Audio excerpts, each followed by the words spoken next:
Good old Russian twists. If you've seen pike leg raise I think is disproportionately valuable and not that often used.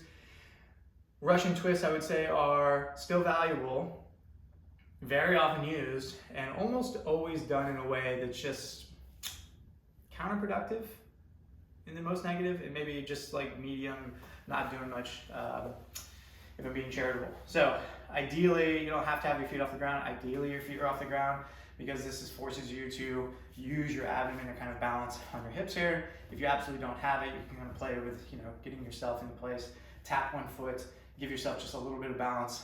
And then the whole goal is a rotational and then anti-rotational. So on one hand, I am reaching across to create basically tension here so that I can squeeze back through. But then there's also that negative in play of, if I'm getting forced in this direction, well, these abs are basically making sure that my body just doesn't twist off of my legs and just roll off into the driveway here, right?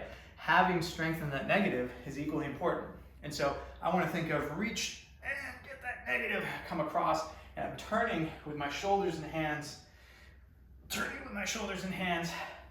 Now, if I don't have a weight, and this is the body weight variation of it, obviously that negative is minimized, but just even controlling yourself down is going to be of some benefit. Whereas, what you most often see people do is just flip the hands back and forth. Now, this is going to give you some kind of like plank-like static hold here. It is going to feel challenging, but you're missing the special, unique sauce of the Russian twist, which is the anti-rotational.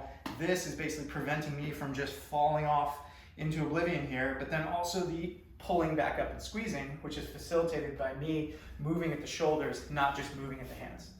So if you want to do a sort of unnecessarily complicated static plank with some hand movement attached to it, cool, that's what the other variation is for, and people will program that, and you'll see it from now until the end of time, that's okay. If you want to derive the unique benefits of a Russian twist, you can very easily add a weight to this if you want.